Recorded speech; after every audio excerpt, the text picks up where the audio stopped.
Hey, good morning, students. How are you? I hope all of you will be just fantastic.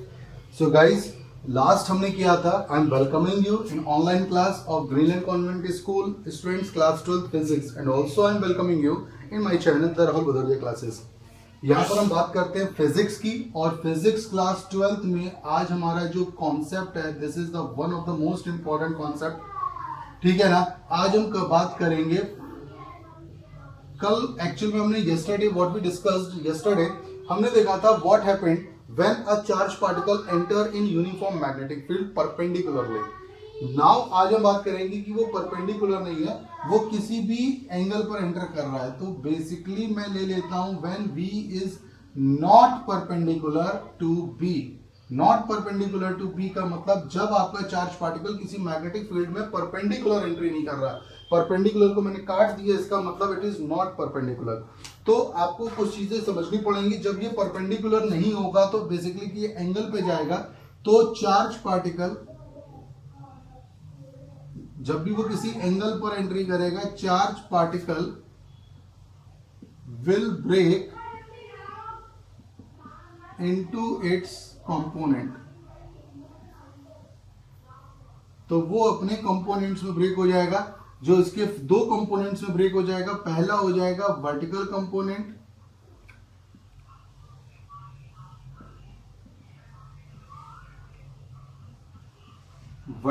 Component और आपको मालूम है vertical component बन जाएगा v sin theta और दूसरी तरफ हो जाएगा हॉरिजॉन्टल कंपोनेंट. ये रिप्रेजेंटेटिव है इसका हॉरिजॉन्टल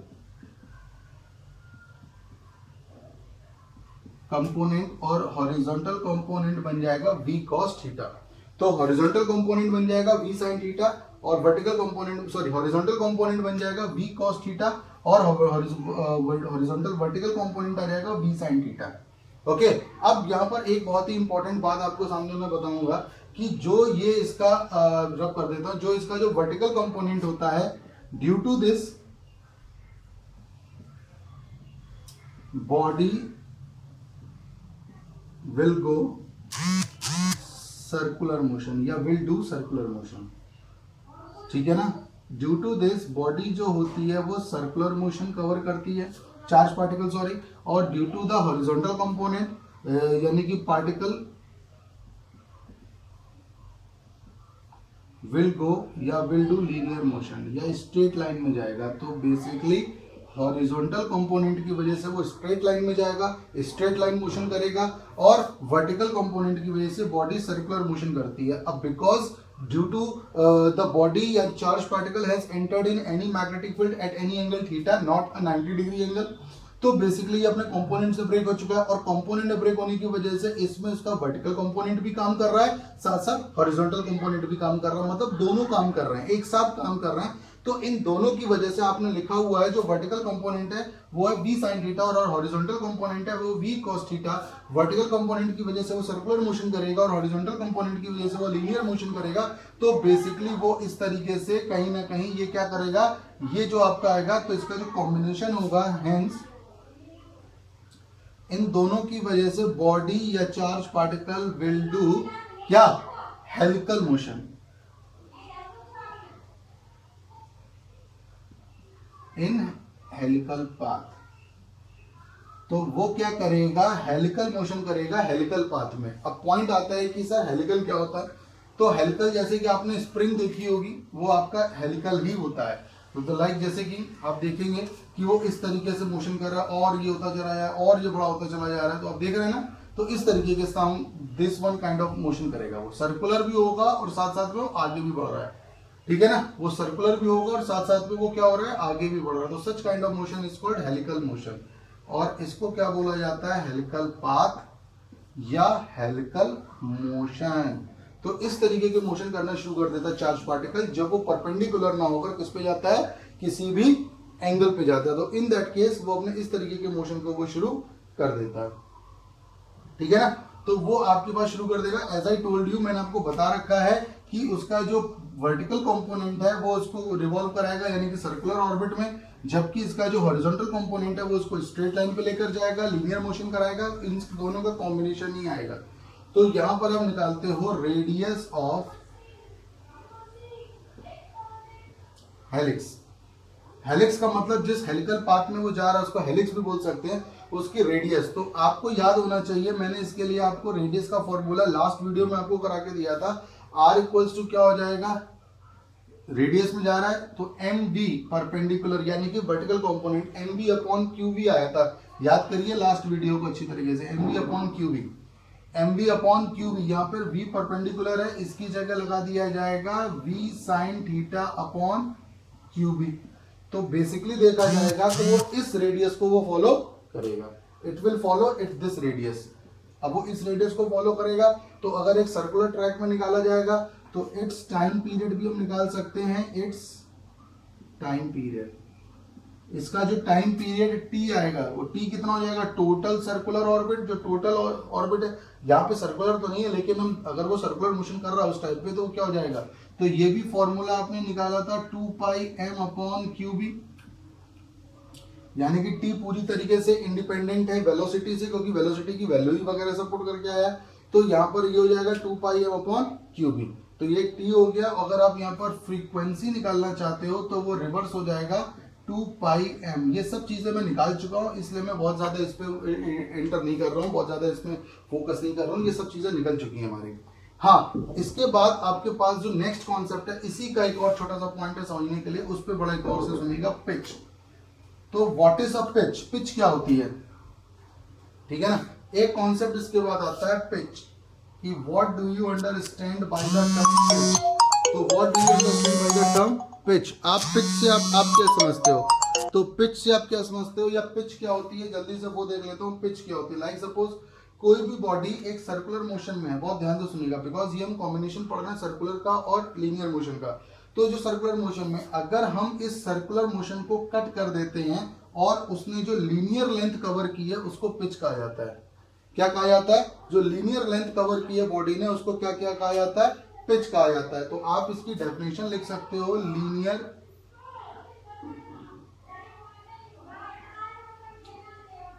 पाथ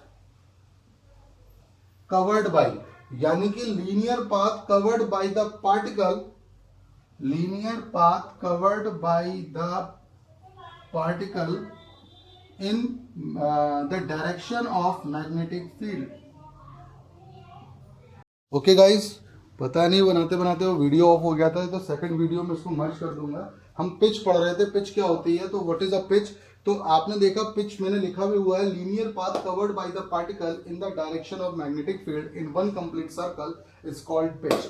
मतलब कि linear path covered by the particle, particle के द्वारा जो लीनियर पाथ कवर किया जा रहा है जो उसके सर्कुलर ऑर्बिट की रेडियस सर्कमफ्रेंस के बराबर होगा in the direction of magnetic field, उसको हम उसकी पिच कहते हैं। ठीक है, पिच क्या होता है, बिकॉज वो हम लीनियर पाथ की बात कर रहे हैं तो इसका मतलब होता है हॉरिजॉन्टल वेलोसिटी इनटू टाइम। तो टाइम क्या था, 2 pi M upon Q B into V cos theta. तो V cos theta into 2 pi M upon Q B जो निकल के आएगा दैट विल बी पिच।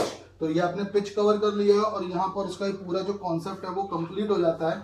इसके बाद हम आगे बढ़ते हैं force on a current carrying conductor पर। Force on a current carrying conductor बहुत ही इंपॉर्टेंट चीज है बेटा, ये आपके लिए बड़ी इंपॉर्टेंट कॉन्सेप्ट मैं आपके लिए लेकर आया हूं। साइक्लोट्रॉन इससे पहले मैंने स्किप किया है, साइक्लोट्रॉन इस साल आपके सिलेबस का पार्ट नहीं है, cyclotron is not a part of our syllabus this year. तो अब हम जो अगला टॉपिक लेते हैं वो लेते हैं फोर्स ऑन अ करंट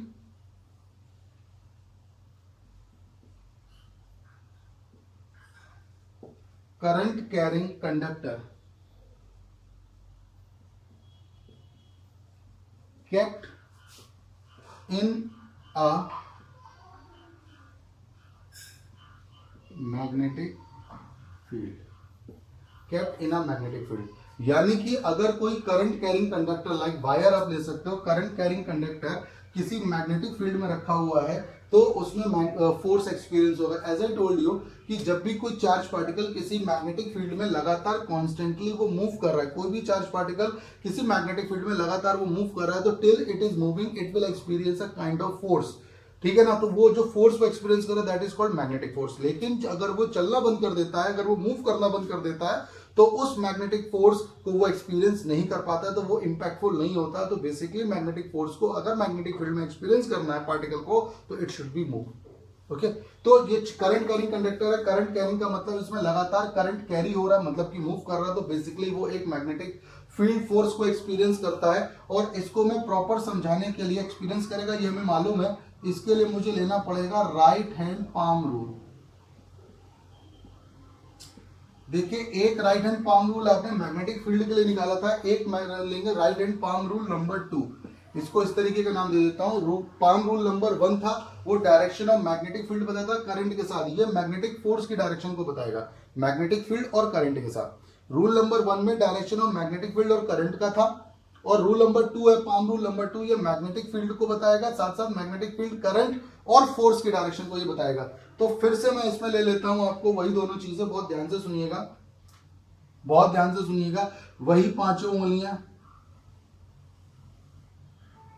ठीक है। बस प्लीज थोड़ा सा भैया, वी आर नॉट द, समझ रहे हैं ना, थोड़ा गलत, तो बहुत ध्यान से सुनिएगा। थोड़ा सा इसमें क्या हो गया कि बस इसमें जो प्रॉब्लम है वो 2D वाली हो जाती है, तो थोड़ा मैं कोशिश करता हूँ इसको वो थोड़ा सा फ्लैट बनाने की कोशिश करूँ। ये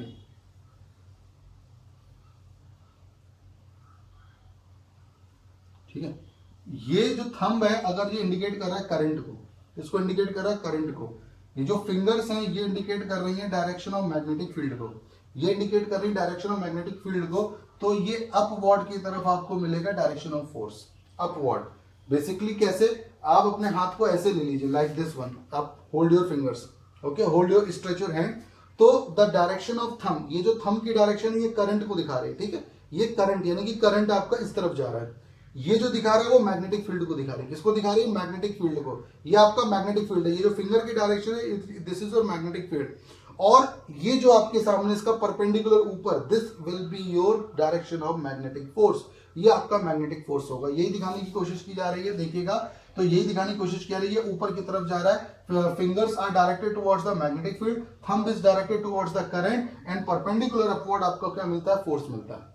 तो इस तरीके से आपको फोर्स मिल सकता है। पॉइंट ये था कि जब भी कोई करंट कैरिंग कंडक्टर किसी मैग्नेटिक फील्ड में पास कराया जाता है, कोई वायर है जो जिसमें से करंट पास हो रहा है, इसका कॉन्सेप्ट क्या है देखिएगा, जैसे कि मान के चलिए मैंने ये रखा, ठीक है ना, यहाँ पर नॉर्थ पोल और मैं साउथ पोल को रख रहा हूं, तो बेसिकली साउथ और नॉर्थ, तो basically north to south magnetic field लग रही है, यहाँ पर एक वायर लेके जा रहा हूं जिसका डायरेक्शन ये है करंट का, ठीक है ना, और यहाँ पर मैंने कनेक्ट कर रखा है किससे, सेल से, तो मतलब कि यहाँ का करंट जा रहा है। जैसे ही आप इसको लेकर जाओगे, इस करंट कैरिंग वायर में करंट पास होना शुरू होता है मैग्नेटिक फील्ड के बीच में, तो बेसिकली इसमें जो मैग्नेटिक फोर्स काम करता है जिसकी वजह से ये थोड़ा सा ऊपर की तरफ लिफ्ट होता है, बेसिकली अपवर्ड, तो ये अपवर्ड लिफ्ट हो जाएगा उसके ऊपर, तो इसका मतलब इसमें मैग्नेटिक फोर्स लग रहा है, जो इसको बेटा इसको ये मत समझ लीजिएगा कि ये एस की तरफ जा रहा है, ये नहीं है, ये ऊपर की तरफ आ रहा है, समझ में आ रहा है। जैसे मैं कैसे बताऊं, वही चीजें फंस जाती हैं, एक वायर ये जा रहा है तो वो थोड़ा सा इस तरीके से लिफ्ट हो रहा है,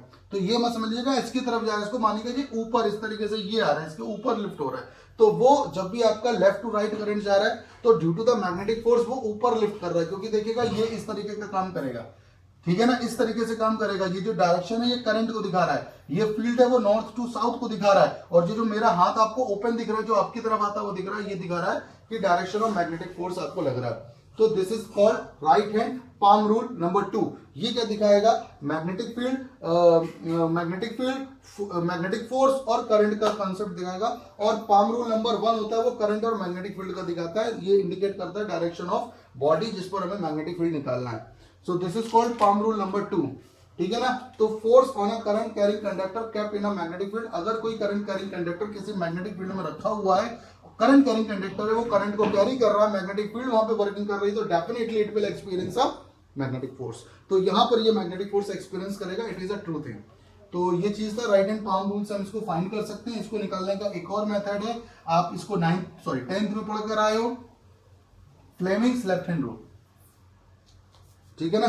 तो इसका जो नंबर 2 कॉन्सेप्ट है वो है फ्लेमिंग्स लेफ्ट हैंड रूल, यानी कि इस डायरेक्शन को बताने का फ्लेमिंग्स लेफ्ट हैंड रूल।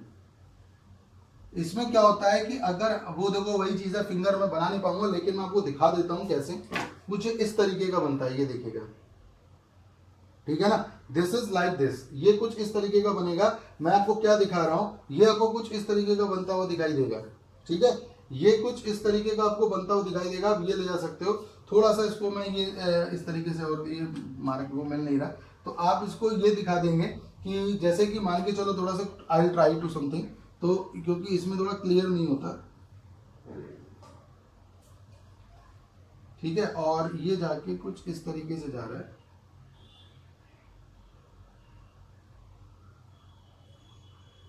और ये उंगली को लेफ्ट में ले लो इस तरीके से। तो ये आपके पास फिंगर है, मान के चलिए ये आपको थंब है, दिस इज योर थंब, ये जो आपकी स्ट्रेच हो रही है this is your four finger and this is your middle finger. अगर आप अपनी फोर फिंगर, मिडिल फिंगर और थंब को इस तरीके से अरेंज करते हो कि ये परपेंडिकुलर हो, बेटा ये म्यूचुअली परपेंडिकुलर होगा, जैसा मैं आपको दिखा रहा हूँ, ये इसका जो कॉन्सेप्ट है ये है, ठीक है ना, इस तरीके से आपको देगा म्यूचुअली परपेंडिकुलर, ये इसके परपेंडिकुलर है, ऐसे देखने पर ये इसके परपेंडिकुलर है और ये इसके परपेंडिकुलर है, तीनों म्यूचुअली परपेंडिकुलर होंगे। इसका कॉन्सेप्ट याद रख लीजिएगा, FMC, father mother child, FMC father mother child. Father का मतलब if we stretch our three fingers, thumb, four finger, middle finger mutually perpendicular to each other, so thumb always directed towards, जो thumb होगा हमारा वो always directed करेगा towards, F का मतलब होता है फोर्स, मैग्नेटिक फोर्स की डायरेक्शन को ये रिप्रेजेंट करेगा। किसको रिप्रेजेंट करेगा? The direction of magnetic force. Thumb जो होगा वो डायरेक्शन ऑफ मैग्नेटिक फोर्स को रिप्रेजेंट करेगा। जो मिडिल फिंगर हो, जो फोर फिंगर होगी, एम का मतलब होता है मैग्नेटिक फील्ड, तो ये आपको मैग्नेटिक फील्ड की डायरेक्शन को रिप्रेजेंट करेगी, मतलब बी को रिप्रेजेंट करेगा। और सी का मतलब होता है करंट, ये आपकी डायरेक्शन ऑफ करंट को रिप्रेजेंट करेगा। आप कहीं भी इन चीजों को लगाकर, अपने हाथ को लगाकर, जिधर भी आपका करंट जा रहा है उसके अकॉर्डिंग आप मैग्नेटिक फील्ड या फोर्स की डायरेक्शन को ले सकते हो, ठीक है। कहीं भी इस वाले कॉन्सेप्ट को लगाकर ये ध्यान रखिएगा करंट है, ये ध्यान रखिएगा मैग्नेटिक फील्ड है, ये ध्यान रखिएगा फोर्स है। अगर आपका करंट, जैसे आपको करंट अपनी तरफ आ रहा है, ये देखिएगा मेरी तरफ करंट आ रहा है, तो फील्ड राइट में जा रहा है और मैग्नेटिक फोर्स अपवर्ड जा रहा है। अगर करंट उधर जा रहा है सामने की तरफ इस तरीके से, तो वो सामने की तरफ जा रहा है, तो ये डाउनवर्ड हो जाएगा, ठीक है ना। मैग्नेटिक फोर्स की डायरेक्शन क्या हो जाएगी? डाउनवर्ड हो जाएगी। इस तरीके से आप देखिएगा, ये बस ध्यान रखिएगा, ये करंट की डायरेक्शन है, ये करंट की डायरेक्शन है, ये फील्ड की डायरेक्शन है, ये फोर्स की डायरेक्शन है। Current field force, current field force, FMC, father mother child. Father का मतलब मैग्नेटिक फोर्स, मदर का मतलब मैग्नेटिक फील्ड, और सी का मतलब चाइल्ड यानी कि करंट। सो इस तरीके से आप अपनी डायरेक्शंस को प्रॉपरली निकाल सकते हो, अच्छी तरीके से आप इनको प्रॉपरली एक्सप्लेन कर सकते हो, ठीक है गाइस। तो ये चीजें मैंने आज आपको बताई हैं। दो टॉपिक अभी इस चैप्टर में और रह जाते हैं, और वो दोनों टॉपिक में आपको एक और वीडियो आपको मैं निकालूंगा, जो आपको नेक्स्ट वीडियो में आपको जो दोनों टॉपिक आपको मिल जाएंगे। तो इन चीजों को बहुत अच्छी तरीके से पढ़िएगा, समझिएगा। नोट्स जब ये चैप्टर कंप्लीट हो जाएगा, आपको बचे हुए नोट्स एक साथ मिल जाएंगे, तो आप उनको प्लीज कॉपी करते रहिएगा। कोई भी दिक्कत आ रही है, यू कैन कमेंट मी, आप उस डाउट को पूछ सकते हैं, मैं उस वीडियो के साथ उसको मर्ज कर दूंगा आपके टॉपिक को, ठीक है। तो आप अपने टॉपिक्स को प्लीज कवर करते रहिएगा, अच्छी तरीके से कवर करते रहिएगा, फिजिक्स पढ़ते रहिएगा, बहुत आराम से आपको हो जाएगा। और ये चीजें हो रही हैं, मे बी नेक्स्ट मंथ आपके जो उम्मीदें सुन रहा हूँ 10th और 12th को लेकर जो बोर्ड से आ रही है, मैं ये नहीं कहूंगा कि 100% है, ये खबरें उड़ रही हैं, र्यूमर्स उड़ रहे हैं, तो वो ये उड़ रहे हैं मे बी 10 या 15 के आसपास 10th और 12th की क्लासेस स्टार्ट हो सकती है, मे बी। बहुत सारी गाइडलाइंस हैं, अब ये देखते हैं कि स्कूल वाले उसको फॉलो कर पाते। बेसिकली 10th और 12th के आसपास से आपकी कॉन्सेप्ट बन रहे हैं, अगले महीने, ठीक है ना, आपकी शुरू हो सकती हैं। तो चलिए देखते हैं, let's hope for the best. अच्छे रहिए, सेफ रहिए, be safe, stay home. Okay guys, good day, bye bye, see you.